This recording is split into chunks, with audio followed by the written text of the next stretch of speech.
Hello and welcome to Days of Roar, a Detroit Tigers podcast brought to you by the Detroit Free Press. I'm your host, Tigers beat writer Evan Petzold, and this week I'm joined by special guest Chris Castellani from Chris & Company for the full show. Chris, thanks for joining me this week to chop it up about the Tigers. Yeah, of course, man. Like we were just talking off the air, this is my third time that I've been on. They've all come off of wins, which has been nice. But I would say one of the more, for a team that's played as well as they have, one of the more tumultuous weeks of the season. Just guys, I think in a lot of ways, we're far enough removed from the deadline to definitely know what this team is. And we'll talk all about it. Yeah, the Tigers had a 3-3 record this week. They went 1-2 against the Minnesota Twins at Comerica Park from Monday to Wednesday. And then they went 2-1 against the Los Angeles Angels at Comerica Park from Friday to Sunday. We had some good things this week. I mean, Riley Green's starting to get going again at the plate. He took some on-field batting practice before Friday's series opener against the Angels. He never does that. He told me at the All-Star game, I haven't hit outside in like 2 years. And then suddenly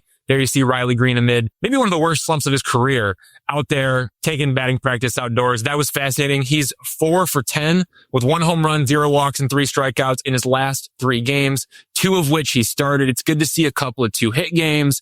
It's good to see only 1 strikeout in each of those 3 games, but now it's time to see some walks. Before this weekend, Riley Green had been hurting the Tigers, not helping them for more than a month. It had been going on. He was hitting 173 with 5 home runs, 4 walks, and 47 strikeouts over 28 games from July 2nd through August 6th. Now, it seems like he's getting going again, so we'll see if that continues in the upcoming series against the Chicago White Sox. We also had the big swing and the big moment in Friday's 6-5 win over the Angels when Matt Vierling comes to the plate, and he gets his first homer for the Tigers in 11 months. He pinch hit for Kerry Carpenter in the bottom of the 8th inning.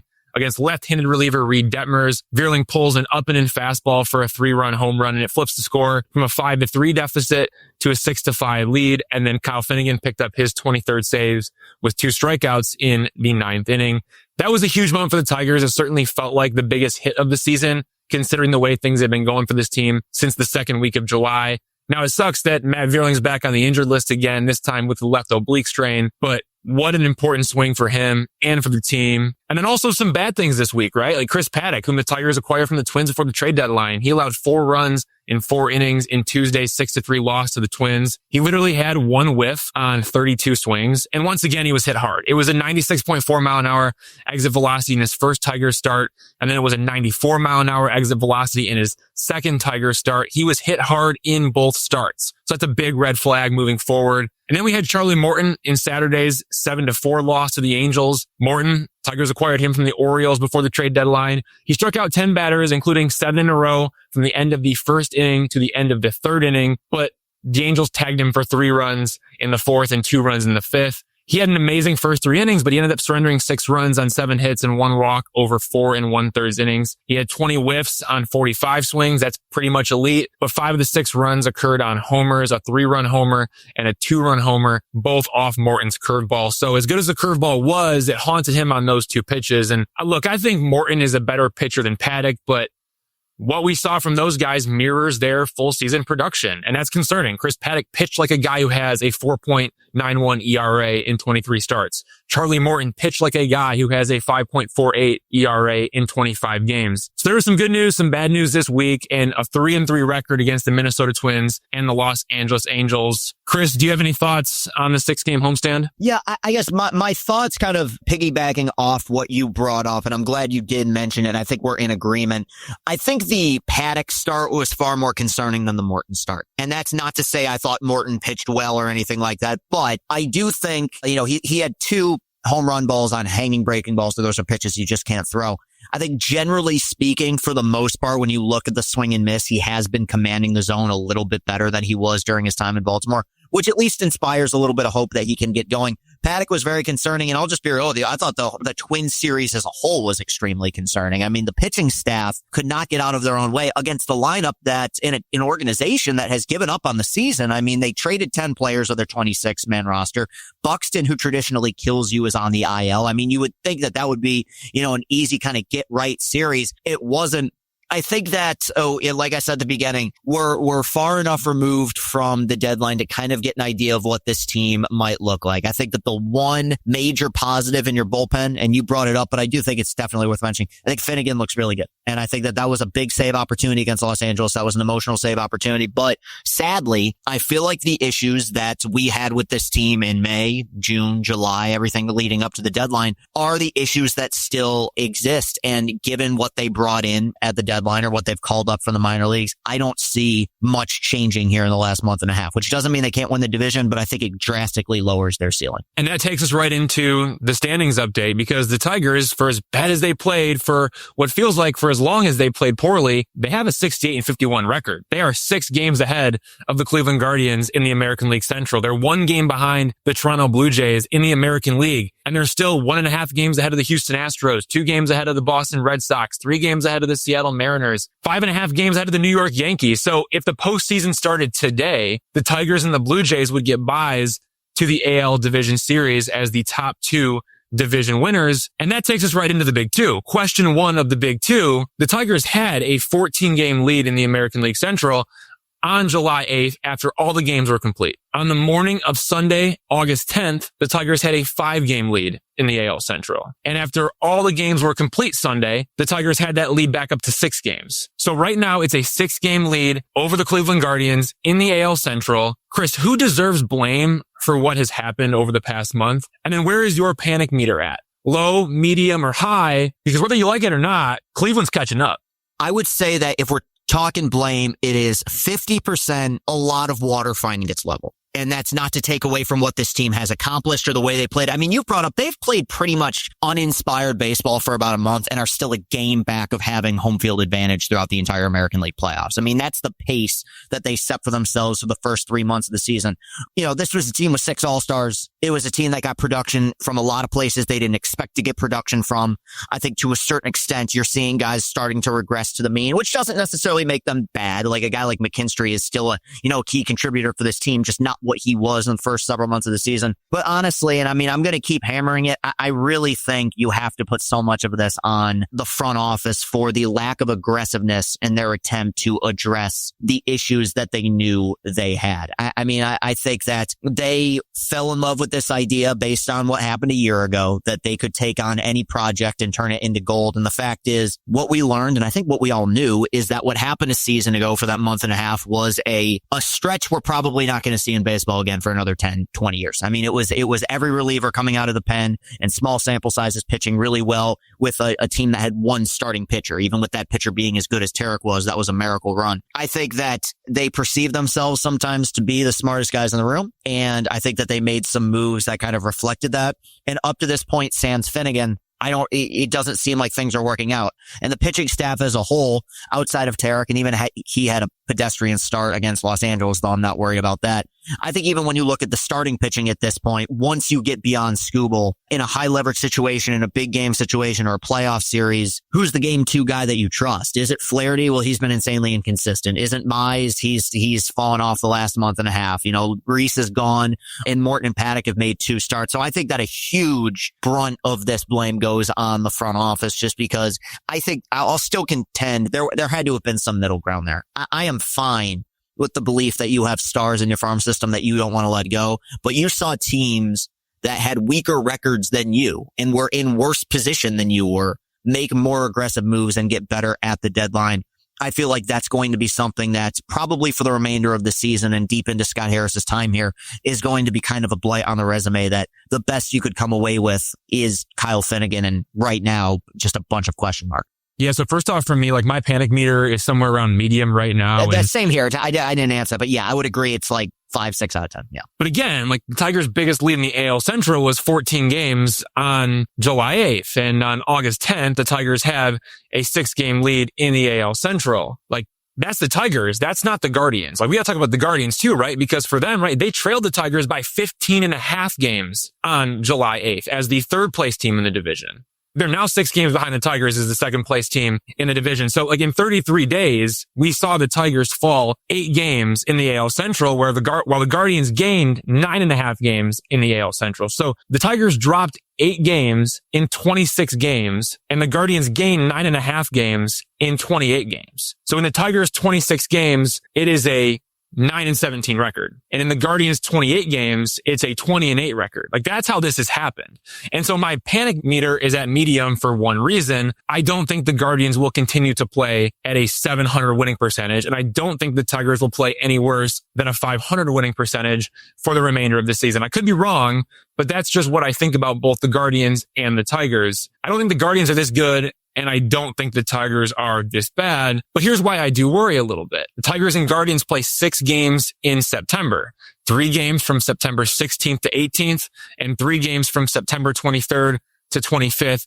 Right there at the end of the season. It's the second series before the regular season ends. So if the Tigers' lead in the AL Central is down to 3 or 4 as we get into the beginning of September, and let me remind you, we entered Sunday with the AL Central lead down to 5 games, and now it's back to 6 games. But if it's 3 or 4 when September begins, then I think it's fair to crank that panic meter up to high for the final month of the season, because you play Cleveland 6 times, and if you're only up by 3 or 4 games at the beginning of the month, anything can happen. And then as for who deserves blame for what's gone on here, again, you look at the 9-17 record for the Tigers in their last 26 games. Like, who can you blame except for the players? You blame Riley Green, you can blame Jack Flaherty, you can blame Casey Mize, you can blame Tommy Kahnle, you can blame Javier Baez, and I guess you can blame President of Baseball Operations Scott Harris for not doing enough at the trade deadline, but that happened well after this losing began. Like, the trade deadline is not what started the losing. The losing started, and then the trade deadline happened, and then the losing has now continued. So the way I look at it is, how are the Tigers not only going to get to the playoffs, but thrive in the playoffs?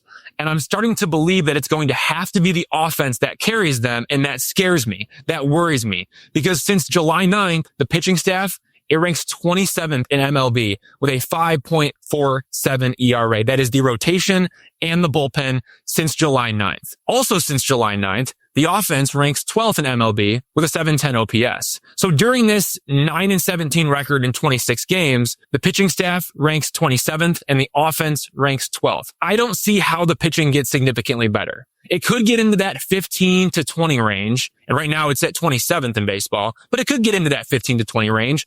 But I just don't see how this pitching staff becomes top 5 in baseball again. And for that, you can blame Scott Harris. Yeah, I agree. I agree completely. I think that, and that is a point they bring up, that they had been struggling even well before the deadline. And the fact is, I think it's so interesting that it's almost the inverse of last season, where I do think as a whole, this year's roster is quite a bit better than what last year's roster was. But last year's team entered October with a pitching staff that just wouldn't blink. And it made them dangerous in that series against Houston. And it made them dangerous in the series against Cleveland. This offense, I think, has the ability to perform at a high level, and I think generally speaking has throughout the season. But let's say you got Green, Tork, and Kerry all locked in at the same time come October. Evan, it's very rare. It's very rare that a team just slugs their way to a deep run. You're going to need pitching, whether it's starting pitching or out of the bullpen, to be pretty consistent and good for you. And basically you're going to have to probably win every Skubal start and get production from some guys who haven't been particularly productive,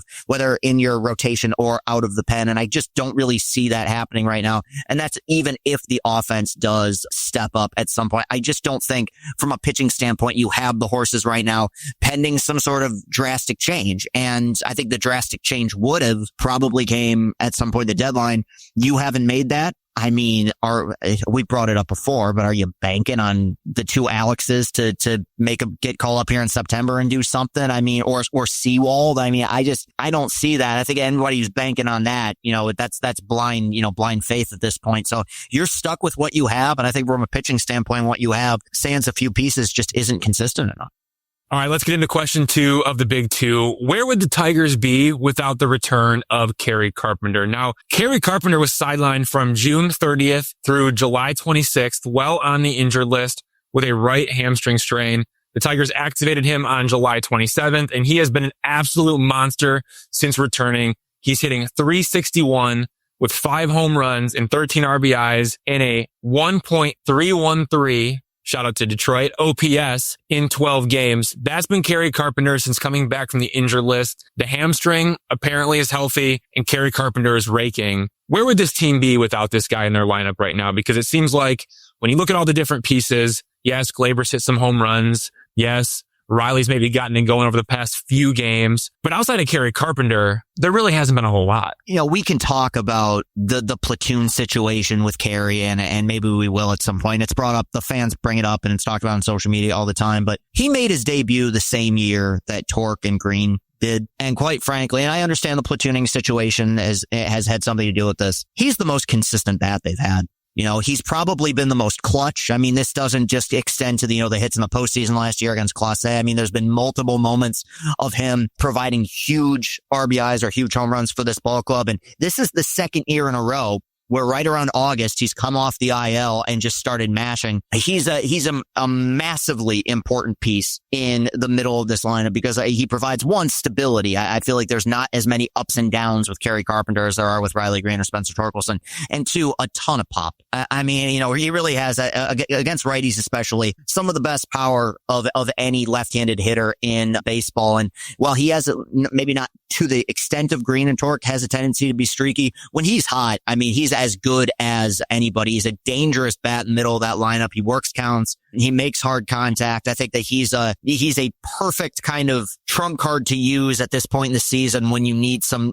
production, and him coming off the IL very clearly. And we knew it for a while. That hamstring was barely holding up because he was struggling a little bit even before he got put on the IL. And you could just tell it was just not there. And at some point in the future, I do think there are some question marks about the long-term stability, quite frankly. I mean, he's been injured every year, and it's been long-term. This is several years in a row. And as I always bring up, guys don't get healthier, the deeper they get into their 20s. But if we're just talking about the bat, which is obviously the most important element of his game, I think at his peak, he is the best bat on this offense. And we saw that during this homestand. Yeah, I mean, Kerry Carpenter, when he's active, it changes everything with the lineup, especially against right-handed pitchers. And we can get into the platoon conversation as well. But as you know, AJ Hinch likes to use, left-handed hitter Colt Keith in the leadoff spot, followed by, right-handed hitter Gleyber Torres, left-handed hitter Kerry Carpenter, left-handed hitter Riley Green, and right-handed hitter Spencer Torkelson. That's kind of been the top of that order. Recently, obviously, Riley's gone through his lumps, but for the most part, that's how that's been structured. And if you bring in a lefty for Colt Keith, then AJ Hinch pinch hits Andy Ibanez. And the lefty that comes in the game has to face Ibanez and Torres in bad matchups before getting to Carpenter. If you bring in a lefty for Kerry Carpenter, then AJ Hinch pinch hits someone like Jahmai Jones, and the lefty has to face Jones in a bad matchup, then Green in a good matchup before getting to Torkelson in a bad matchup. So in all those situations, whether the opposing manager is targeting Colt Keith or Kerry Carpenter, the Tigers are getting more favorable matchups in 2 of the 3 at-bats that a pitcher were to enter for. I'm assuming the 3-batter minimum. That only works if the Tigers have Kerry Carpenter healthy. And then when a lefty starts, obviously Carpenter's on the bench. And the moment the opposing manager goes to a right-handed reliever, then the Tigers have the more favorable matchup, regardless of the situation. If it's Kerry Carpenter versus a right-handed reliever, the Tigers have it because Kerry Carpenter has value as the queen of AJ Hinch's chess match. And then again, when it's not a lefty and it's a righty, whether it's a starter, a reliever, whatever, you're right. Kerry Carpenter has proven to be one of MLB's best hitters against right-handed pitchers. Go back to 2024. It was Aaron Judge, Shohei Ohtani, Bobby Witt Jr., Juan Soto, and then Kerry Carpenter for OPS against right-handed pitchers. That did not happen by accident. So when he's healthy and when he's locked in, Kerry Carpenter is as dangerous as any hitter against right-handed pitchers. That's why it's no surprise the Tigers, as bad as they've been, they are 8-5 in 13 games since Kerry Carpenter came back from the injured list. He makes a difference whether he's in the lineup or he's not, because he's somebody that opposing managers going into a game, they are circling him, whether he's on the bench to start the game or whether he's in the lineup. And then as for the platoon situation, it's fine to talk about it because I understand the frustration, but you look at what Kerry Carpenter did in 2024 against left-handed pitchers. He hit 107 with a 408 OPS against left-handed pitchers, and that was 32 plate appearances. And then you look at what he's done this season. He's hitting 225 with a 663 OPS in 42 plate appearances against left-handed pitchers. We all know he kills righties. We get that. Everybody understands that. The question is, does he deserve more opportunities against left-handed pitchers? And it's been something that has been discussed since he made his MLB debut in 2022. And AJ has always said, well, if you earn those opportunities, then you're going to get more of those opportunities. My question has always been, do you give him more opportunities so then he can earn more opportunities, right? Because if you're not giving him opportunities, he can't earn more opportunities. But Chris, the question is, are you willing to sacrifice some games for that? Like, are you willing to say, hey, look, like maybe Kerry Carpenter can't hit lefties at all, but we're going to find out. We're going to run him out there against every single left-handed pitcher for the next month. Are you willing to sacrifice games to see if Kerry Carpenter can hit against left-handed pitchers? Like, is that something that you'd be willing to do if you're in AJ Hinch's chair?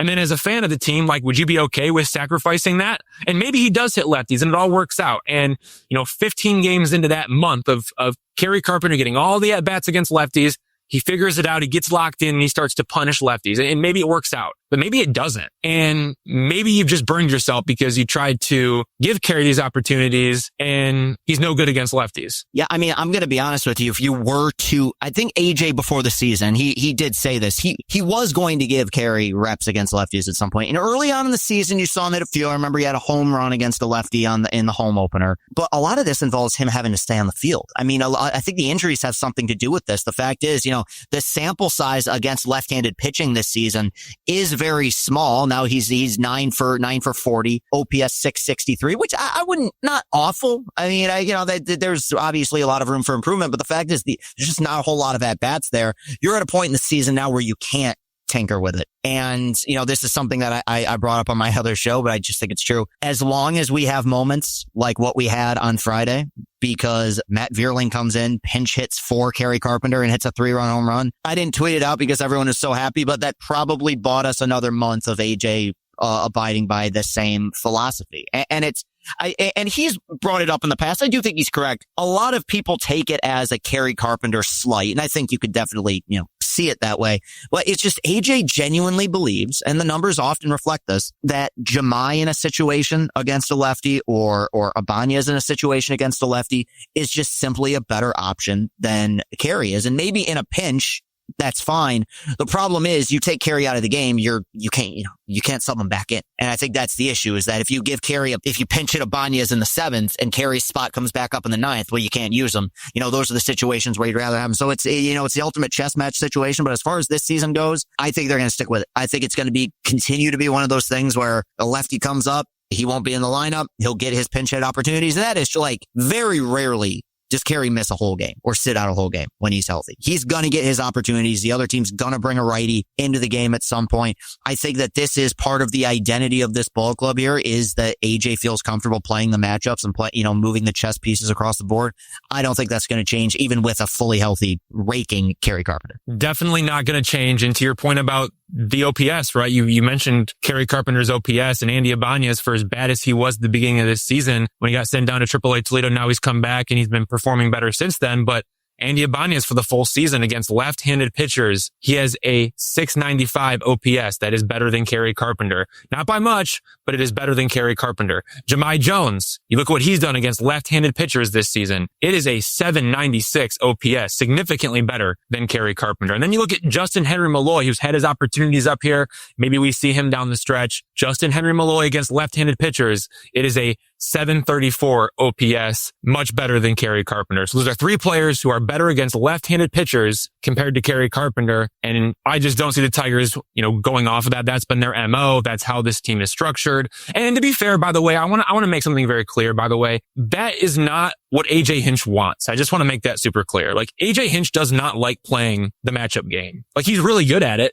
He's elite at it. And AJ's great at it. But at the same time, AJ Hinch loved his lineup in Houston. He loved his lineup in Houston when he was able to plug his big boys in there, play them every single day, and have no question about it. It's the same with the closer situation.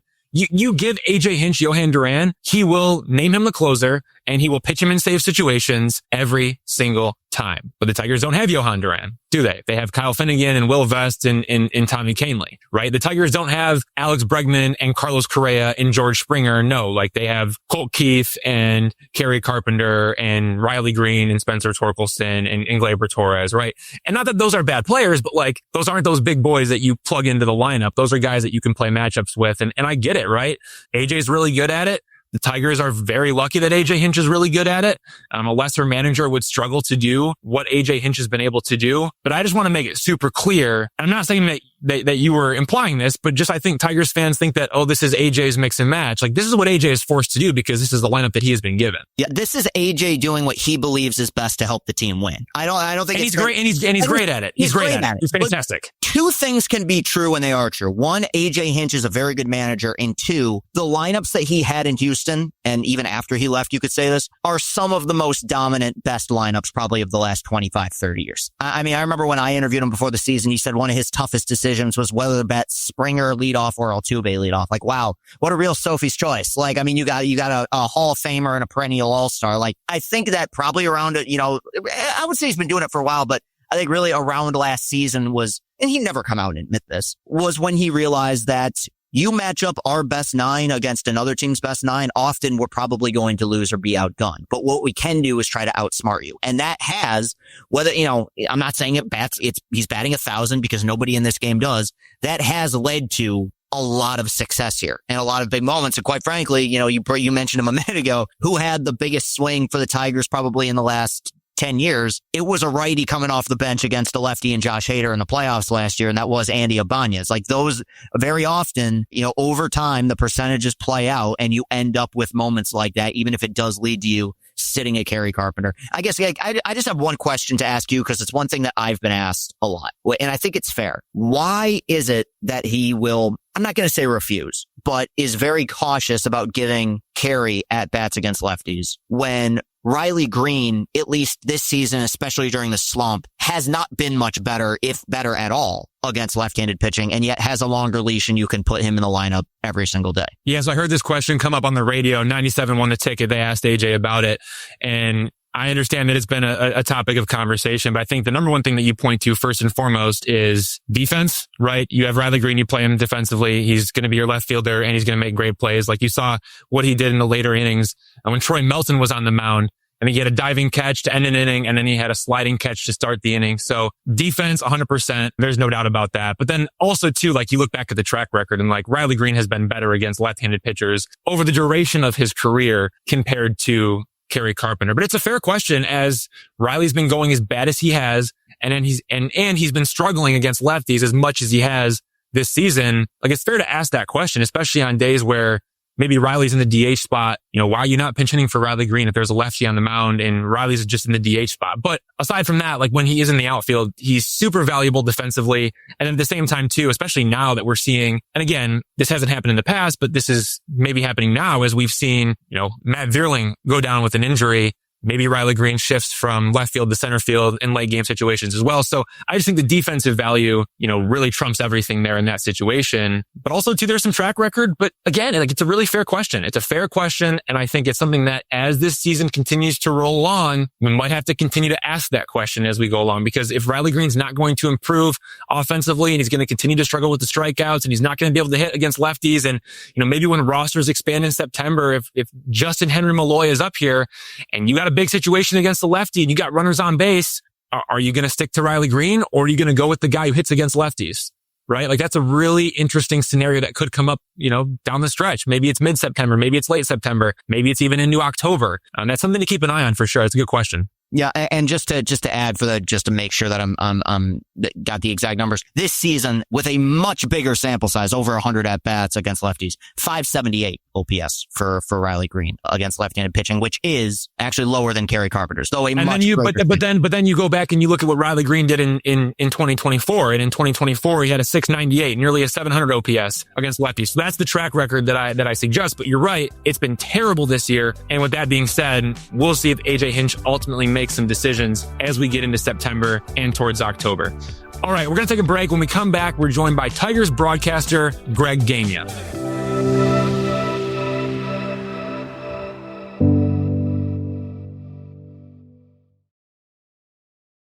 Everyone, I'd like to welcome Greg Gania, the full-time play-by-play broadcaster for the AA Erie SeaWolves and the part-time play-by-play broadcaster on the radio for the Detroit Tigers, to the Days of Roar podcast for the first time.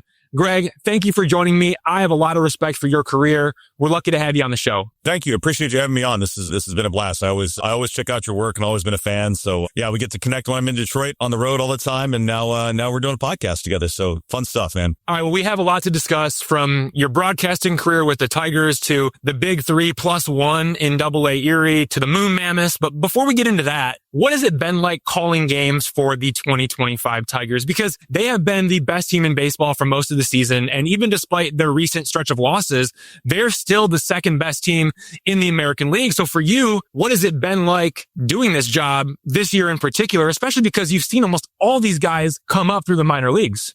That was one of the things that really helped me out last year, was having all of these guys in the minor leagues. So it gave me a familiarity with the clubhouse, and that makes the job so much easier when you can walk in and you know guys.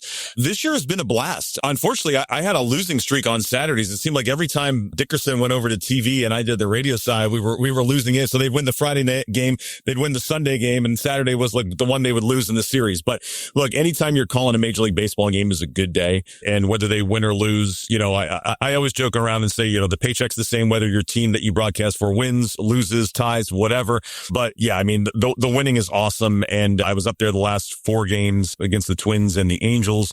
Like I said, anytime you can get up there and call Major League games, it's a blast. And, it also helps that you work with such good people. I've known everybody with the Tigers for a very long time, and there's so much mutual respect with my bosses and all the baseball ops folks and all the player development folks that, I'm happy for all of their successes and they're happy for mine. So it's been a really great experience for me, and I wouldn't trade it for anything. So as you know, the road to Detroit runs through Erie, Pennsylvania. You have seen Tarik Skubal, Dylan Dingler, Spencer Torkelson, Riley Green, Kerry Carpenter, Casey Mize, Colt Keith, Reese Olson, Parker Meadows, Wenzel Perez, Jackson Jobe, Will Vest. All of those players were acquired by former general manager Al Avila. Now they're up here with the Tigers, and they're trying to make their way to the second straight postseason. We need to start with the ace of the Tigers. What do you remember about Tarik Skubal during his 9 games with AA Erie in 2019? He had a 2.13 ERA with 82 strikeouts in 42 and 1/3 innings for the SeaWolves. What do you remember about Scoob as a SeaWolf? So so we had the TV game on FanDuel back in Erie this past week, and I looked up Skubal stats because we were doing a little segment on Scoob, and looking back on that, I mean, just ungodly strikeout numbers at the AA level. Like, it was just incredible to watch him. We only had a short sample size, but you knew, and that was a loaded pitching staff. You had Casey Mize, you had Matt Manning, you had Alex Faedo, you had Joey Wentz, you had Logan Shore, and then you throw Tarik Skubal in on top of that. Skubal was sort of the forgotten guy of that crew when it was going on. He didn't get a ton of attention, but I remember back, and I always tell this story about how, it was sort of, you see these guys in the minor leagues, and there are certain benchmarks that you see when they're either a position player or a pitcher, and how they navigate through situations in the game, and how they handle adversity. So we had a game in Binghamton, and Tarik was on the mound, and it was one of those where he didn't have his best stuff that day. And I don't recall exactly how the bases were loaded. It might have been like 2 walks and a hit batter, or 2 walks and a soft single, whatever the case was. And then he flips that switch to like different levels, Skubal. And it was the first time that I saw it where he was facing adversity in a game, because he loaded the bases with nobody out and then punched out the next 3. And I can remember texting a few folks in Detroit saying, okay, there might be really something with this kid, because what I just saw tonight screams big league pitcher. And so again, it was a short sample size that we got of Scoob down there, and he wasn't in the minor leagues very long. And, there wasn't a whole lot of fanfare when he got to AA. He was a 9th round pick out of the University of Seattle. So to see him come in, and he's had to earn everything he's done in this game. And now he is the best pitcher in the game. And so I got to see him back then. I get to call games with him now, and it's just a treat. Every time that guy takes the mound, it's one of those where you just have to sit there and think, okay, what special thing is he going to do tonight? What is the next Skubal thing that we haven't seen before? Or how is he going to dial it up to another level? And I think we saw that in the minor leagues, and it's just that competitive nature that he brings with every start. And you could see it back then. He's such a serious competitor. Off the field, relatively quiet and reserved, was never one of those guys that was loud in the clubhouse, never, never super, with clubhouse personalities. He was never that guy that was going to be just over the top clubhouse personality. He just came in, worked hard, did his stuff. had a great work ethic, and we saw it from way back then, and now you're seeing the results of that now. It's incredible to watch, and look, it is a treat every time. I will go out of my way to watch Tiger games if I'm not on the call when he's pitching, because again, he's such a special treat. How about Dylan Dingler and his development into the Tigers catcher of the future? Because he spent 3 seasons in Erie, and I'm sure that must have been really difficult for him. But at the same time, it happened that way for a reason. And look at him now. Yeah. So Dylan's another one who you knew there was something special just by his presence. And AJ Hinch has talked about this a lot. He's not going to be the type of catcher that's just going to get up in your grill. He just knows how to manage personalities and know how to manage pitchers, and pitchers love throwing to Dingler. And that was from when the minute he walked in the door in Erie, you saw improvements with the pitching staff. And so after his first season, that would have been 21, came back in 22, and then and I think that was the full season for him. Then he got hurt at the end. And then 23, he started the season on the IL. And Erie had just a dreadful April. They were coming off the championship appearance in 22. A lot of the same guys back to start the 23 season. And they were just sort of middle of the road, under 500, just weren't playing good ball. We had a series down in Bowie, Maryland, and Dingler had just gotten activated off the injured list. And it was an immediate flip of the switch with the clubhouse and the team. He is just a natural born leader. And the way he came in, it completely turned the season around after a dreadful month. And so that's what Dylan brought to the table back then. His ability to handle the pitching staff from a very young age. And he's still young. It's funny because when we see Dylan and we see him around the ballpark, you think this guy's a salty old vet, because of just the way he carries himself. And it's not an ego thing, because he's not an ego guy, but he just has that presence about him. And that's something you can't teach. And when you find players that have that knack, that you got to ride them. And that's what the Tigers are doing right now. So we knew his leadership skills from a young age. The question always in the minor leagues, like with most catching prospects, are they going to hit enough to be everyday regulars in the big leagues? And if you look at Dylan's career trajectory, it's similar to Cole Keats. Struggles when he first gets to a level. We saw that last year. Dylan took his lumps when he first got to the big leagues. Wasn't on the defensive side, but it was offensively. And now look at the numbers he's putting up this season. And he has forced himself into that starting role. And just, again, another guy that you're so happy for, because he just gets it. He's got a great personality. He knows how to manage personalities. And I mean, he's going to be a catcher in the big leagues for a very long time because of that. And then Kerry Carpenter, he probably has one of the coolest stories. I mean, he's a 19th round pick in the 2019 draft out of Virginia Tech. He plays 112 games for AA Erie in 2021, but then he really burst onto the scene in 2022, advancing 3 levels from Erie to Toledo to Detroit. Everyone found out about Kerry Carpenter in 2022, but what do you remember about Kerry Carpenter in 2021, his first season with Erie coming out of the COVID-19 pandemic? Yeah, so Kerry had a rough year at times in 21, and a lot of credit goes to Arnie Baylor, who is now the outfield and base running coordinator. He worked with Carp and with Riley and all those guys on their outfield work. And I think that was one of the question marks when Kerry first got to AA. He wasn't a great outfielder. And now he's gotten to the point where he can be a good big league outfielder just because of the work he put in at that low level. And he had actually made a catch in a game I had last year, and I walked up to him last night, or the night after, and I said, Arnie Baylor's smiling right now because of that play. You made it right. He goes, dude, these are the types of things that I learned under Arnie. But when you look at Carp that year, and I put this stat on Twitter last year during the season when he was having the stretch run that he did, I believe it was 7th in the opening day lineup in Erie in 2021.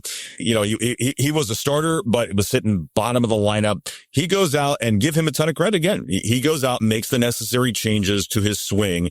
And then he comes back in 2022, right? That's right. It's be 22. And then he bursts onto the scene. He starts hitting all these home runs, and still not a whole lot of attention on him. And it took him hitting, I think, 20 home runs or something like that in the first half to get them to, it was almost one of those, he had to force the issue because he wasn't really on anybody's radar. He wasn't this superstar prospect like some of these other guys. He didn't have that prospect cachet that a Torkelson had, or a Dingler had, or a Riley Green had. He had another one. He had to earn every little bit of what he got, and he made the right changes. And, when he was going on that great run in the first half of the 22 season, we were sitting there and like, how is this not being noticed up top? Like, why is he still here?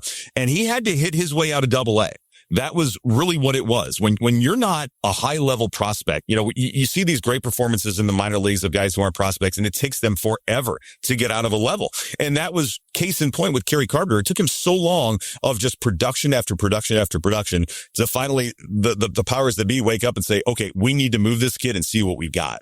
And so, like I said, Kerry, that first year, decent season, made the changes, came back and was just a completely different ball player at the plate. And he became a presence in the lineup. When Kerry's in the lineup, and we're seeing it right now, when he was hurt and had the hamstring issue in Detroit, their lineup was not as good as then when he is in it. And so again, kudos to him for grinding it out, because that's what he did. He is a grinder. His story is awesome. And again, another one of the guys you can't be happier for. We've talked about some big name players and their journeys to the big leagues. Now we got to shift gears to you, Greg. You made your MLB debut as a broadcaster on September 8th, 2018, but you've been broadcasting for the SeaWolves for forever, I think since 2006. Correct. What's the story of your MLB debut? It's a wild one. It really is. So yeah, you're right. I got my start in Erie in 2006. At the time I was the youngest. I was 23 years old that year, and I was the youngest broadcaster in all of AA or AAA at that time. And so I had gone through the ringer, and we get to the 2018 season, and it just wasn't a great year for me. Both professionally, I was in a new relationship. I had been dating my now wife for a couple of years, and you know how that works. Priorities start to change, and you're just sitting there. And, at that time, what's that? 12 years I had been at the AA level, wasn't really getting many sniffs at other opportunities at that time.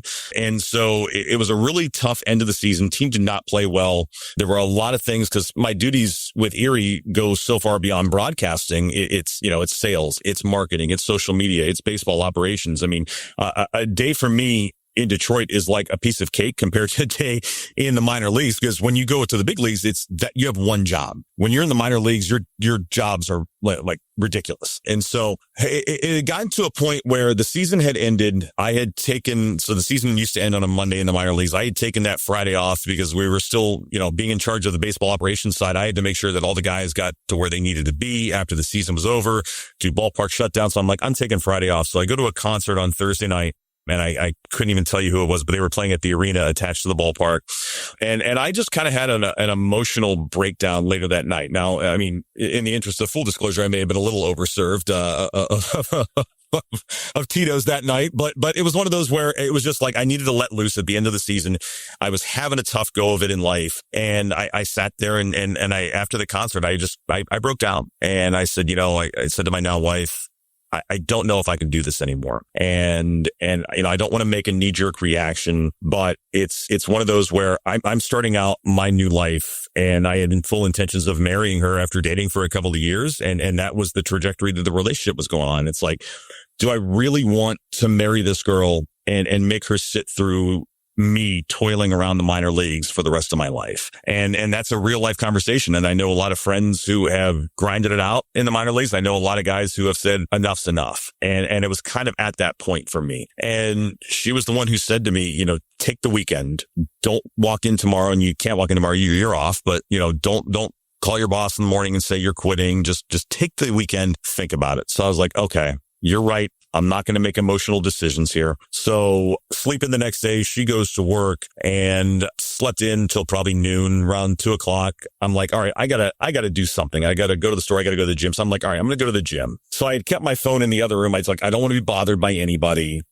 So I pick up my phone as I'm about to leave to go to the gym, and I had like 4 missed calls from one of the guys in my office that I oversee. He was our director of entertainment. And I'm like, I'm blowing this off. And unless UPMC Park is on fire right now and I have to put out a PR fire, I don't care. And so he just kept calling and calling. And finally I picked up. He's like, dude, where you been? I'm like, I'm off. What on earth could you possibly need on the Friday after the minor league season ended? And he goes, it's not for us. Stan Fracker with the Tigers, who he had worked for previously before working in Erie, he's been calling the office. He's trying to get hold of you. And I said, well, did anybody think to give him my cell phone number? And they were like, yeah, that's a good point. We should give him your cell. I'm like, all right, call him, because I didn't have Stan's number. I said, call him, give him my cell. I'm thinking to myself, what could he possibly need? Like, there were no prospect call-ups happening at that time. If they need video, they can go. So I'm like, all right. So Stan calls about 5 minutes later, and I pick up, and he's like, are you in Erie? I'm like, yeah,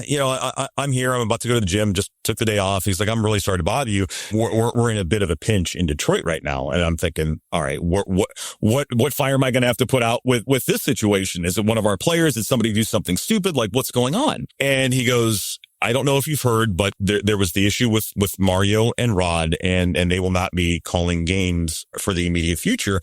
I don't have a play-by-play guy for tomorrow night, which would have been, I guess, Saturday night. Can you get to Detroit and can you do the game? And I'm like, yes, I'll be there. And he's like, okay, do we need to fly you? I'm like, you're sitting here in your mind, you're trying to process, I just got the call of my life. I don't know what to do next. So I'm like, yes, I'll be there. I'll drive up tomorrow. I'll figure something out, but I'll be there. Tell me what time, text me, whatever. I've got to get some things in order, but I can be there. So from that point on, I'm like, okay, what's next? I'm like, well, it's the end of the season. I have a shaggy head of hair. So I'm like, I can't go up there and look like an absolute slob. So I'm like, I got to get a haircut. Got to eat dinner. I've never called a game against the Cardinals affiliate. They're playing the Cardinals that night. So I'm like, how do I prepare for a major league game and not know what the hell I'm doing? So wife gets home from work, and she knew something was up, and she says, what's going on? I said, I can't believe I'm saying this to you, but I'm going to the big leagues. And we both sat there and screamed and cried, and you go through this whole range of emotions, and then it immediately switches back to, what do I got to do? And I told her, and she's like, well, do I need to take you? I said, you're not coming. I cannot be distracted. I cannot have you there. I said, she goes, we need to go tonight. I'm like, that probably makes sense. She goes, go tonight because you're going to freak out driving the day of. So I drive up that night. I had the Tigers book me a hotel room, and I drive up. It's about a 4-hour drive. A lot of my game prep for the next day was like, okay, I got to be in the car before the Tigers game starts that night because they are playing the Cardinals tonight. I'm going to listen to Dickerson and Price to just get some tidbits. And then once I get to the hotel, I've got to just bury myself into the St. Louis Cardinals because I knew enough about the Tigers. You don't want to say you wing it because I didn't, because I still did some homework on guys that I had not had in the minor leagues or didn't know a ton about. But it was really, a lot of it was like Cardinals focus. Called a couple of scouts that night that I knew very well. I said, hey, tell me everything about, ironically, Jack Flaherty. Jack was the starter for the Cardinals that Saturday night. And so I was studying until about 3 a.m. and I'm like, I got to shut it down. I got to get some sleep. And at that point, you're wired and you don't even know if you can sleep. So I woke up around 9 o'clock the next day and I just buried myself into more research, grabbed some lunch, started doing more. And I'm like, you know what? I got to stop because if I continue down, I'm going to be so mentally overloaded by everything that I've prepared for that I'm going to flop tonight. So I get myself ready. They had a car service for me to take me to the ballpark. There was some big concert going on at Ford Field that night. And so I'm riding up in this like black Cadillac Escalade to the admin entrance of the Detroit Tigers. And there were fans out there waiting for autographs thinking, oh my gosh, who's this very important person who's showing up tonight at Comerica Park? And then out gets Greg Gania out of the car. And so I was sorry to disappoint the folks who were waiting for autographs that day, but downtown Detroit was crazy that night. So just even getting me to the ballpark from, I think I'd say to the Athenian, was a disaster because all the roads were closed. So I got there early. But once I stepped foot in the booth, I'm like, you got this. Like that was almost calming for me when I got into that booth for the first time. And I had met Jim Price several times before. I'd never worked with him at that time. And so Jim got there a couple hours later. I had my book ready to go. And then I did the game and I just did what I knew how to do. And that's call a baseball game. And it ended up working out really well because Tigers walked off on the Cardinals that night. The important lesson I learned from the game that night was I had prepped so much for Jack Flaherty and Jack had a really bad night that night. And the Cardinals had action going in like the 3rd inning.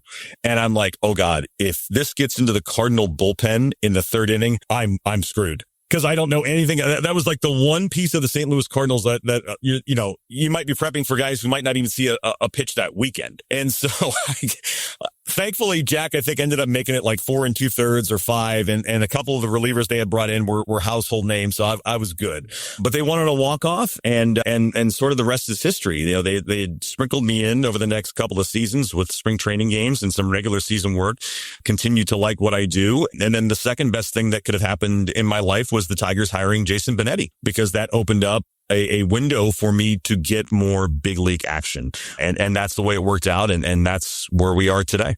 I guess, how does that reinvigorate you, right? That story is incredible. Your journey from maybe one of the lowest points of your career, then to the highest point of your career, literally in like a 24-hour period. Oh, yeah. Coming out of that, though, how does that reinvigorate you? Because the job in Erie is still the same. And for people that don't know, like when you're not in Detroit, you're in Erie with the SeaWolves. And not only are you the broadcaster, but you're also an assistant general manager of the SeaWolves. Like, can you kind of explain everything that job entails? Because it is so much more than just showing up and calling games. And then also, too, how does your big league debut keep you going? Because then it's like, okay, I mean, obviously you were able to keep chugging along and more opportunities came and that was helpful, right? But how does that change everything for you? Well, I mean, it changed it because it reinforced the fact of what I knew, but I never was getting opportunities, that I'm pretty good at my job and I can call a baseball game. And cause you doubt yourself. You absolutely doubt yourself when you're in the minor leagues for such a long time and opportunities don't happen.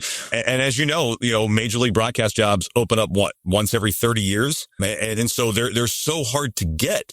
And I always tell young broadcasters, you cannot say the big leagues is my only goal, because it's so hard to do. I have not taken my own advice on that, where it's been for me, it was always from day one, big leagues or bust. Like that stinks to say that I put that kind of pressure on myself, but it was always like, failure is not an option for me. This is what I set out to do, and I'm going to do it. And now I'm living that dream.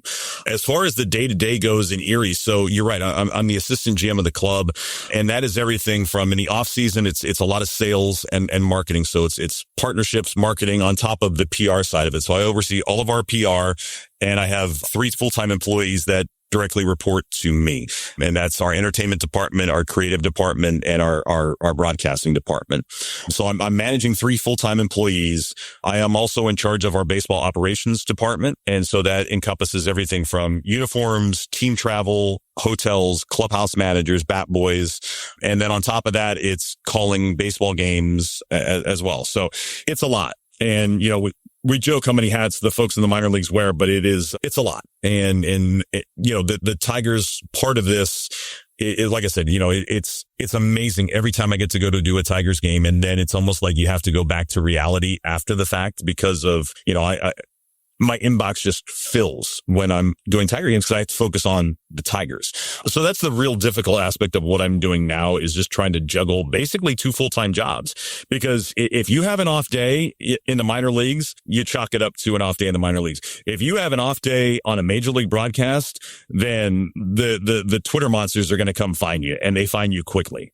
Now, I tend to tune those people out and don't give them a whole lot of credence whatsoever. And you guys as beat writers get that stuff too. You just have to put it out of your mind. But people will let you know when you're up there if they like what you're doing, if they don't like what you're doing. And so you have to have the thick skin in this industry. So what's it been like for you bouncing back and forth between the Erie SeaWolves and the Detroit Tigers in 2024 and 2025? Because like you said, when TV voice Jason Benetti, when he's doing a national game for Fox, radio voice Dan Dickerson, he slides over and does TV, and then boom, Greg Gania takes over as the radio voice. What's that been like for you over the past 2 years? How have you learned to manage your time? But then also, what has it been like getting extended reps in the big leagues? That's what it's all about, is the reps at the big league level. And you hope that, if it's not in, look, I'd love for that long-term solution to be in Detroit. I mean, there would be no better place for me. I've been treated like a king in my 2 years up there. Everything is first class, from our travel to the accommodations in the booths everything's just awesome. But the reps are important, because you just never know when an exec from another team is going to be listening. So I look at every opportunity I go up to Detroit is a tryout, whether it be for them or for somebody else, is how I've always approached it. And that's why I take what I do so seriously with the prep work. And look, there are times where you feel underprepared just because of your duties at the AA level, to where you feel like, okay, did I do enough to make this a good show tonight on the air? Thankfully, I've been able to do that. and not have bad shows when I'm up in Detroit. And the other aspect of working in Detroit, so in the minor leagues, it's 2 play-by-play guys on the air. So, you're offering analysis, but it's not true baseball analysis. When you're calling games, whether it's with Bobby Scales, Dan Petrie, Andy Dirks, that is so much fun because those guys have such a wealth of knowledge and each one brings a little bit different to the show. Bobby has the holistic experience of being a player, a scout, an executive, and now a broadcaster. Peaches was a long time player and if you go back and look at Dan Petrie's numbers for his career, it's like, wow, this guy was just that good of a pitcher back when the Tigers were really good. And so these guys bring such a wealth of knowledge. And I've always said, and I've told Andy, I was like, Andy, you're a wild card. Dirks is an absolute wild card. And that's what makes it fun when you work with Andy, because he's always pulling out something that you don't expect him to pull out. And it's like, well, that was really good. And so you play off each other. And so that's been fun as well. All right, let's shift gears back to Erie. What can you tell our listeners about the Moon Mammoths, the alternate identity of the Erie SeaWolves? We already saw them on July 19th, and we're going to see them again August 19th, September 12th, and September 13th. What is a Moon Mammoth? And what's the story here? Rewind back to, I think it was either late April, early May. I'll be honest, I have never watched the John Oliver show, but my boss, Greg Coleman, is a huge fan of the show. And it's sort of their Monday off day tradition where he, his wife, and his daughter will watch the show. And so this story comes out about, how great minor league baseball is. And they do this bit about the names and they were having fun with it. And then they put out the call for a rebrand. And Greg Coleman looks at his daughter and says, I could write an email to win this thing. And of course, typical 16-year-old teenage daughter is like, yeah, okay, dad, whatever. So he writes this beautifully spun email with 11 points of why Erie should be the team to get this rebrand. And so I was with the Tigers in Toronto and I was coming back that Sunday and the team was, I think, in Richmond, Virginia. And my broadcast assistant, Sam, had sent me a text and he's like, I think we just won the John Oliver thing. And I'm like, what?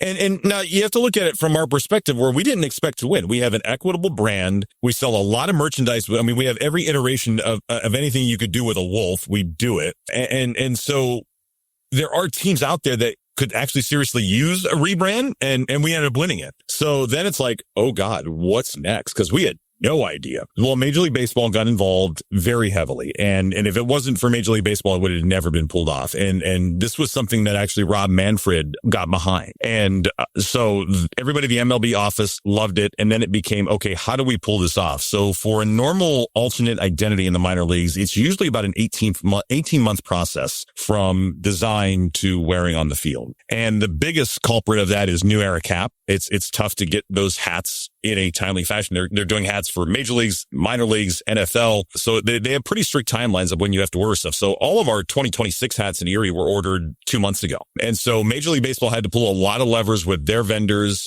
to make sure that we were able to get everything done in a timely fashion. So then we find out that the name they picked was Moon Mammoths. And it's a great story. And I lived in Erie for 20 years and I had no idea this was even a thing. So a fellow by the name of George Moon does a recreational scuba dive in a place called Lake Pleasant, which is about 8 miles south of downtown Erie. And he goes on, and first off, who goes on recreational scuba dives in the middle of a lake in Pennsylvania? That was news to me too. So he unearths this prehistoric mammoth back in 1991. And back then, there was no internet. There was no fanfare surrounding. If this happened today, my goodness, it would be the top of every news station's website in the country.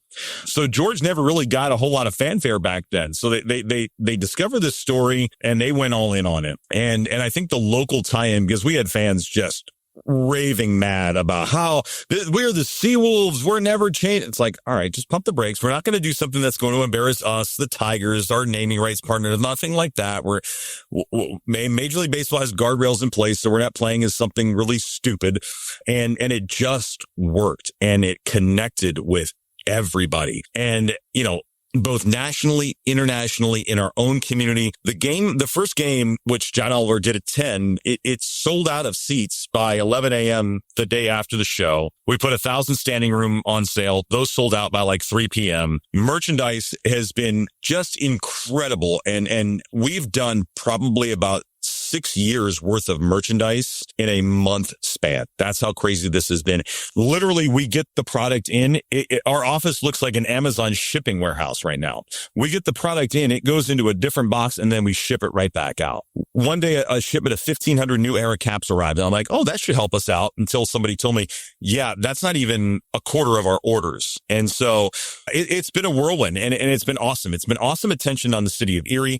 It's been awesome attention on our players, and it's just been a win-win for everybody. And so, we took a chance, and the chance paid off. And that's one of the beautiful things about minor league baseball.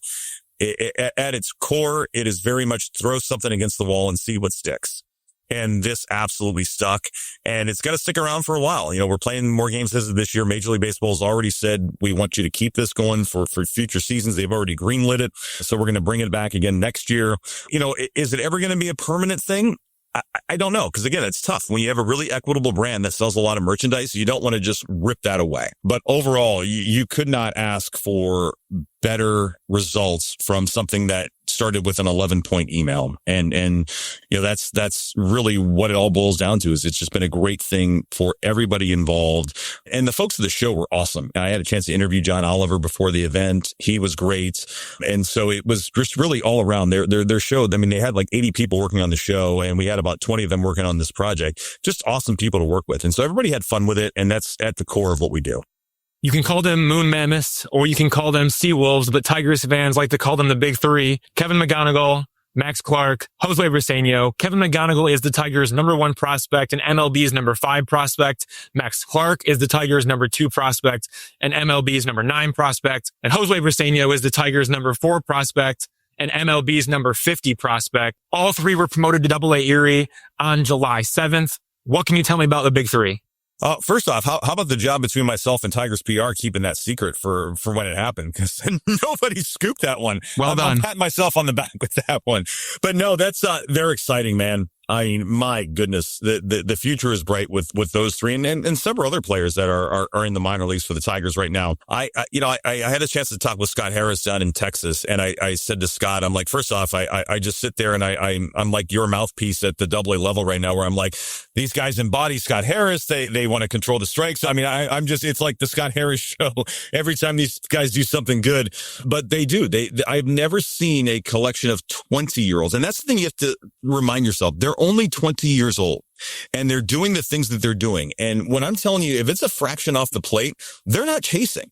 They all had higher walk to strikeout ratios in high A. That's come down to earth a little bit in AA, because you're going to get better pitching when you're up here. But all three have held their own. They're learning how to play their positions at this level. They have not been affected by the speed of the game, and their plate discipline embodies everything the Tigers want in this organization. And so it's been a blast getting to know those guys. Three super good human beings too. You see Max Clark as the big internet personality, but you talk to him and he's just a regular guy. And he knows what entails with his brand, and he does a very good job at such a young age being able to promote himself. McGonigle is sort of quiet and reserved, and I think those two play off each other really well. And then Briceño, he is just a man amongst boys. And, he sort of reminds you of when Miggy was coming up and how Miggy was built. I mean, the guy's 20 years old, he's 6'4", and he's just enormous. And so their bat to ball skills is incredible. Max Clark in center has been great to watch. He gets great jumps on balls. He knows how to have the good footwork out in center field. He's always making sure he's in a good position to throw. Has done a nice job catching our guys. It's a new pitching staff for him in AA, and he's more than held his own. And then McGonigle's played a solid shortstop. He's made a couple of errors out there, but that's going to happen. But, all three have been doing the necessary things, and they're all workhorses too. It's just, it's amazing to see. Again, I go back to the fact that they're 20, and to see them and go about their daily business, you would think they've been playing Major League Baseball for 5 years now, the way they carry themselves. So it's really exciting. And I know the fans are chomping at the bit to get them up to the big leagues, and you just got to let them cook a little bit, because what you don't want to do is rush guys. And I think we saw that in the previous regime running the Tigers. You see so many of those guys that are up in the big leagues right now, but it took, some weird paths to get there. And look no further than Spencer Torkelson. He got to the big leagues very early. He had his struggles up there. He had to go down to Toledo, and now he's a really good Major League Baseball player. And so you have to let these guys cook. And I think that, under Scott, he's going to allow them to develop. And when they're ready to go, they're ready to go. They were ready to leave A-ball. And when they're ready to leave Double-A, I don't think he's going to hesitate to move them to Toledo.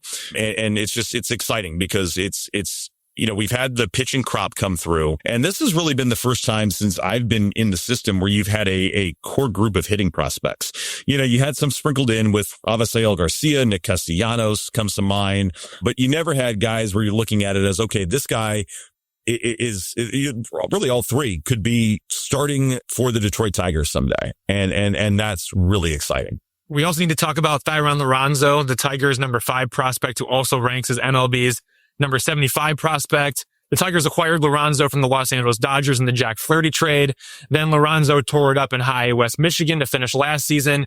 He's cooled off a little bit this season. The homers are up, but the batting average is down. The walks are down. The strikeouts are up. But you've seen him all season. What's been your evaluation of Liranzo? He's still a work in progress. The raw tools are there, and it's about refining those tools. There are games where he's catching where you're like, okay, things are starting to pick up. And then there are other nights where it's like, he didn't quite get down to where he needed to block that ball, or he probably could have stolen a strike if he had, done something a little different with his glove. So he's a work in progress. And they've been working hard with him. I know the Tigers really like him. Like I said, he's got the tools, and it's about refining the tools. But, there's one of those guys where you look at the numbers and they might be less than what a lot of people thought they would be in his first year in Double-A. But again, it's tough with catchers because we saw with Dingler, it took him a while to figure out the offensive skill set at the higher levels. And I think the same can be said for Liranzo. The power numbers have been there.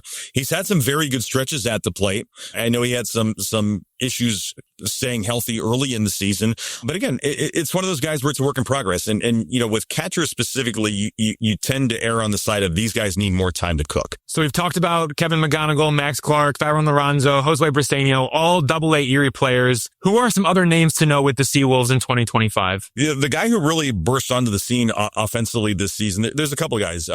Trey Cruz had been in Erie for a couple of years. Now finally got to Toledo. I'm so happy for Trey.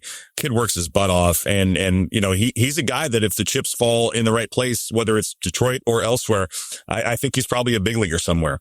Max Anderson is a guy that was on nobody's radar really coming into this season. I think the organization had high hopes for Max, but I don't think anybody expected what he's been able to do. I mean, he's cooled off in July. He did not have a great month of July, but to the first 3 months of the season, he was hitting 350, 360. I mean, won a Player of the Month award, leading the Eastern League in just about every offensive category there is. And so he's a guy that, there was always, can he field his position?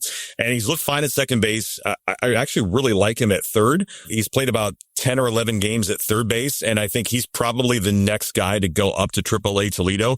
I'm a little surprised that it hasn't happened yet, given the offensive numbers, but when you look at who's ahead of him in Toledo, you've got Jace Young, you've got Hao Yu Lee. And so, it's sort of like prospect Jenga right now in the system of we want to get all these guys reps. And look, you could look at that Erie roster for the first 3 months of the year. And I mean, that team could have gone out and beaten some AAA teams. They were that good as a baseball team, and they ran through the first half and ended up winning the first half. And Max Anderson was a huge part of that. On the pitching side, Jaden Ham, a lot of hype surrounding the year coming in with him. He just got activated off the injured list. He's a guy that I know they really like, and it's just a matter of keeping him healthy. And a couple of the other arms that have been in Erie at times this season that are now up in Toledo, got to remember is RJ Pettit, phenomenal out of the bullpen, and Drew Summers, a guy that they acquired, I believe, from Tampa Bay. He's another guy that you could see him in that Old English D at some point this season. I haven't looked at their numbers in Toledo recently, but when they first got up there and for their first month or so, they've been pretty good. So those are guys to absolutely watch. And then, the knuckleballer Kenny Sirwa, who threw for Erie today. He's got a 3.09 ERA and 12 starts. You don't see many knuckleballers anymore. I don't know how he projects long term, but he's another guy that has gotten a lot of attention as well. All right, Greg, thank you for joining the Days of Roar podcast. It has been a treat getting to know you more over the last couple of years. Look, the Tigers are lucky to have you on their broadcasting roster, and we're lucky to have you here on the show. Hopefully we can get you back again at some point in the future. All right, appreciate it, Evan. Thank you very much. Everyone, that was Greg Gania, the full-time play-by-play broadcaster for the Double-A Erie SeaWolves and the part-time radio voice of the Detroit Tigers. We have more to discuss this week about the Tigers, including the starting rotation and the bullpen, but let's take a break.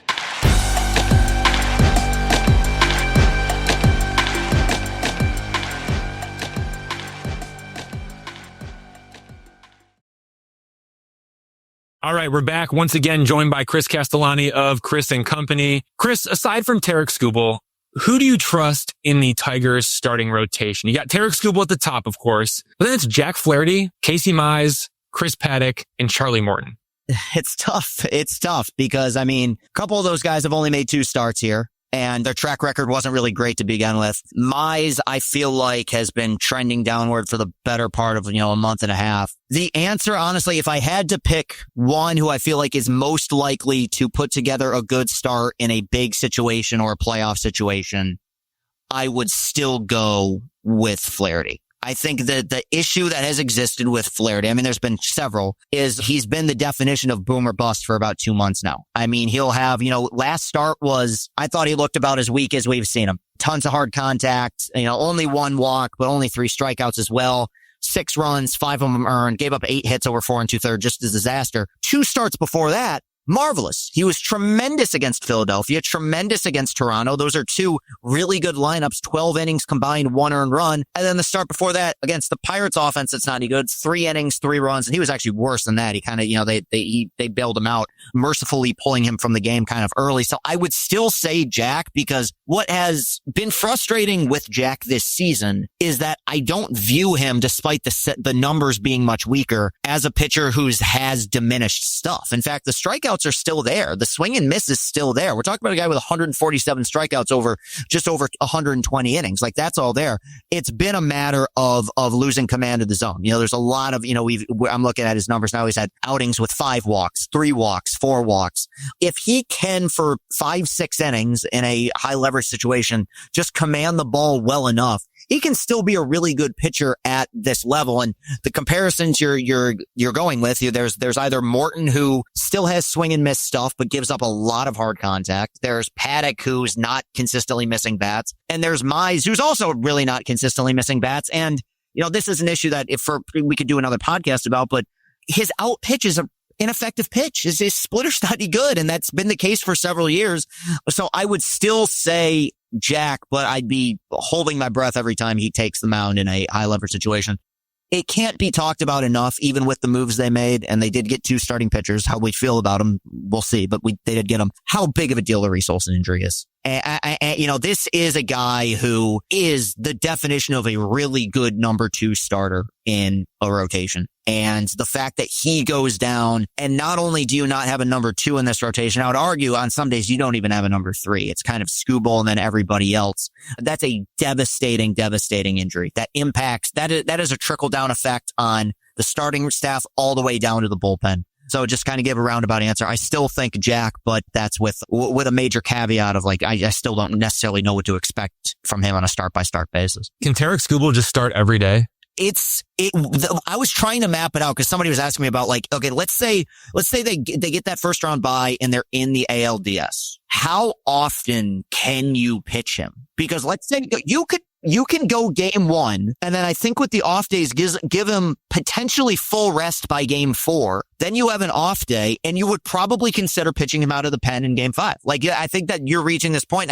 That's dangerous because we saw Kershaw get into those situations a lot where you just try to ride your workhorse and he just kind of falls apart by the time you get to October. But I legitimately think they might run into a situation like that where you're just using him like the Nationals did the year that they had that bad bullpen and won the World Series. You're just using your best pitcher as much as possible because, you want to unload that clip before you turn it over to one of the guys in your bullpen that you just don't trust. Yeah, you make a good point that with the Reese Olson injury, I mean, that really does sting, right? It was a 3.15 ERA in 13 starts, and he was injured twice this season. He missed a lot of time last season with a shoulder injury, and then now he's out again with a shoulder injury. So it's 2 shoulder injuries in 2 years, and not exactly the same injury, but still, like, shoulder 2 years in a row. And it's really tough. And he's going to miss the rest of the regular season. And he's optimistic that he'll get back for a deep October run if the Tigers make a deep October run. But again, that sounds a lot more like we're going to see Reese Olson again in 2026 and we won't see him again in 2025. That's how it sounds. Obviously, everybody's trying to stay optimistic. But as for the rotation, like, who do you trust? I don't trust anybody. I don't trust anybody other than Skubal. I'm sorry. Like, I don't trust Jack Flaherty. I don't trust Casey Mize. I certainly don't trust Chris Paddock. And I like what I've seen from Charlie Morton in small samples, but I don't trust Charlie Morton either. So who do I trust outside of Skubal? It's nobody. And then you look at what they have coming, like Alex Cobb, Sawyer Gibson Long, like Jose Urquidy. Kiter Montero. Come on. Like those are not real pitchers. Like those are not real starting pitchers that you can rely on to give you meaningful innings in September and October. And I appreciate you talking about the ALDS. And I certainly think that the Tigers are still headed for that. But this could be a 3-game wildcard series. This could be a best of 3 wildcard where you can count on Tarik Skubal if he has a dominant outing, which again, that's never a guarantee. There are no guarantees in this game. But if Tarik Skubal has a dominant start in a best of 3 wildcard series, if he is flat out dominant, that guarantees you 1 win. The next 2 are a coin flip, because you don't have anything going for it that you can really bank on. And that's the next question is like, who do you trust in the Tigers bullpen? Because, what's the most important thing in the playoffs? It's either starters who can go deep. Tigers don't have that outside of Tarik Skubal. Tarik Skubal is the only pitcher in their rotation who I'm confident in to pitch deep into games and to pitch well deep into games. So if you don't have a boatload of starters who are going to be able to go deep, you have to have an elite shutdown bullpen. And so there's the question for you, like, who do you trust in the Tigers bullpen right now? You got Kyle Finnegan, Will Vest, Tommy Kahnle, Brant Herter, Tyler Holton, Rafael Montero, Cody Hoyer, Troy Melton. That's your Detroit Tigers bullpen as we sit here right now. Who do you trust? I'm smiling because there's bits and pieces of 3 different guys that I want to trust, but can't pull the trigger on saying I trust any of them.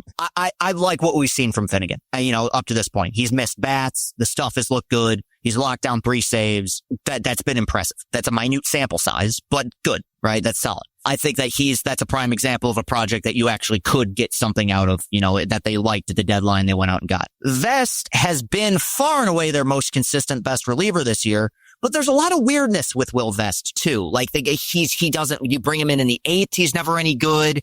There's just been a lot of outings where I feel like his fastball very often is not nearly as powerful as he wants it to be. I think that sometimes it's lacking in legit movement, at least the 4-seamer. We've seen it get hit kind of hard in some games against Philly and in the game against Toronto. I'll give you one guy, and I think probably Tiger fans know what I'm talking about, who could save the bullpen is too much praise because you need multiple guys. Troy Melton was awesome on Friday. And he was awesome in a situation where you got you expect 6 or 7 from Skubal at least, and he gave you 4 2/3. Melton comes in, gives you length, multiple frames, gives up the 1 run on a pitch to Adele that I didn't even think was that awful of a pitch. He just laced it, to right center for a home run. Besides that, the length he gave them prevented them from having to use Montero or Kahnle or any of the guys that they don't trust. In a playoff scenario where you have multiple days off, it's not like the regular season, you could probably be assuming he's effective, which he's 4 appearances into his major league career. It's a ton of pressure. I think that you could stretch him in a way that, kind of lengthens things out and essentially gives him the role that Holton had last season. I mean, during the whole pitching chaos thing last year, yes, the Tigers only had 1 starter, right? But Holton was basically an extension of your start. You basically had Holton giving you 2, sometimes 3 frames of baseball. And at that point, you were using two pitchers through 6 innings, and then you could turn over your back end guys. Holton hasn't quite been that piece this year. The one other reason I'm going to bring up Melton is, and this is something that everyone has been talking about for the better part of 2-3 seasons, he is one of the only guys in this bullpen with velocity and swing and miss stuff. And I think by the time you get to October, and we saw it last year, we even saw Holton, who was unbelievable, kind of struggle in October. You need to miss bats. He's one of the only guys who has the ability to do so.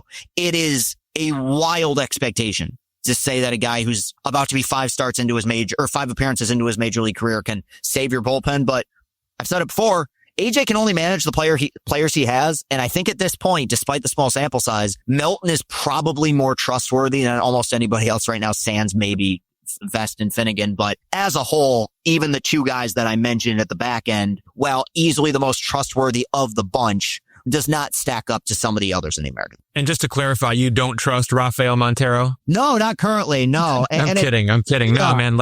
I'm joking, but it's bad. It's a problem, right? When you look at what they have in their pen. I mean, for me, right, I trust Will Vest. I trust Kyle Finnegan. I'm on the fence about Brant Herter, Tyler Holton, and Troy Melton. And then I absolutely 100% do not trust Tommy Kahnle, Rafael Montero, or Cody Hoyer. And with Will Vest and Kyle Finnegan, I trust those guys. Track record suggests they'll be solid they'll be good. They would be good to borderline great. I don't think that either of those pitchers will ever be elite. They will not be elite pitchers for you, but they will be good to really good, somewhere in there. Brant Herter, Tyler Holton, Troy Melton, those are all kind of the same types of pitchers, right? When you look at Brant Hurter as a lefty, Tyler Holton as a lefty, and then Troy Melton as a righty, guys that could come in and they could pitch an inning, or they could come in and go and take down 3 innings, right? Though they all kind of fit in that same mold where Troy Melton, I love the way you talk about him. I mean, he could be the right-handed version of Brant Hurter. We saw Brant Hurter last year come in and he maybe pitched an inning sometimes, or he took down, 4 or 5 innings at times, right? Troy Melton can be that right-handed version while you still use Tyler Holton as a Swiss Army knife. But those are players,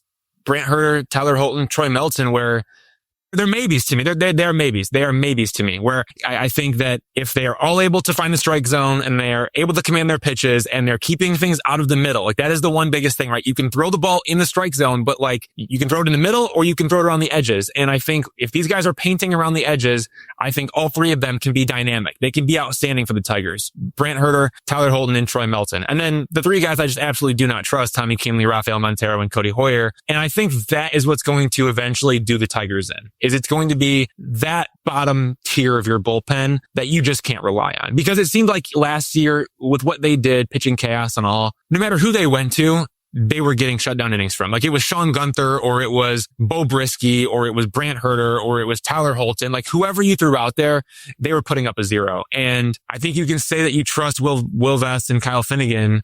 And sure, like when Brant Hurter, Tyler Holton, and Troy Melton are right, you can trust them as well. But beyond that, who do you really trust?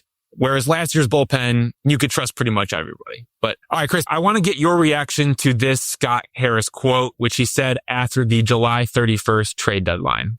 It's not like we're waiting for like future years where we can have a 9-game limit. That's right here. But it also might be in the future too. Like there's a chance that we can actually get this right and be a sustainable winner that becomes like one of those powerhouse organizations. We are absolutely not there yet, but we got a really bright future. Chris Castellani, what are your thoughts? My initial thought is it's a giant word salad. I mean, I think he really kind of said a lot of nothing, to be completely honest with you. Here's the part of the quote that frustrates me, and it's the same part of the quote that I think frustrates the fan base here. For about 10, pretty much 11 years now, going back to Avila, all we've had to kind of hang our hat on is what the future looks like with this organization. And we're going back to the my Skubal Manning trifecta down in the minor leagues in 2017, 2018. I mean, that's how far back we're going, right? And finally, in the last year or so, to their credit, and Scott Harris does deserve a large amount of credit for this, the future kind of became now. And I think what has the fans so disappointed is that they've been under the belief of when the time is right, the aggression will come, the spending will come, the moves will come. And I think that this deadline, as well as that quote, it's just the baseball equivalent of continuing to kind of kick the can down the road. And that's not to say that this team doesn't have a bright future. I'm sure they do. But I think that when you look at the organizations that make it work the best in this sport, they're the ones who are always paying attention to what their farm system looks like while continuing to maintain a solid major league product. And while I think that this team is still in a relatively good place, I mean, I think anyone would have taken 6 games up at this point in the season. I think that there is this concern that if they find themselves in this position next year, is he going to have the exact same quote? And, because next year it'll be another crop of youngsters down in the farm system that they're going to be talking about, So it's frustrating, but it also speaks to what I said initially after the deadline, which is, and I think there's a lot of hubris involved in this, quite frankly. I think that it's a mistake not to be a little bit more aggressive, but they've just not viewed this team as the team. They see water finding its level. I think guys have overachieved, and they didn't want to overspend either in free agency or at the deadline to acquire guys for a team that they felt like only had so high a ceiling. That's disappointing. And I'm sure it's probably disappointing to the players considering the way this team looked the first 100 games of the season, but that's my takeaway from it. I think he's, I don't know. I mean, I'm not going to speak for the guy personally. I think he knows he's kind of in the crosshairs in a lot of ways right now and is trying to cover up the moves that he's made. You're not going to openly admit a mistake, but at the same time, the frustrations are very understandable with this fan base right now, especially considering how long we've waited to be. I mean, they waited 11 years just to be buyers at all. And you came away from it with your best piece being Kyle Finnegan. No disrespect to the guy. I think that's really what's ruffling feathers right now. And what's annoying to me, and I know I'm kind of rambling this the last point, is there anyone that denies how bright the future is? Is there anyone who's saying, oh, these guys are going to be, I think everyone is fully aware of how good this farm system is. I think everyone's Kevin McGonigle is the top rated prospect in baseball right now. Like everyone's aware of this, but you can keep trying to sell that. At the end of the day, this is a results-oriented business, and you have to get results at the big league level. And over the last month or so, we've seen regression. I think that's what frustrates people.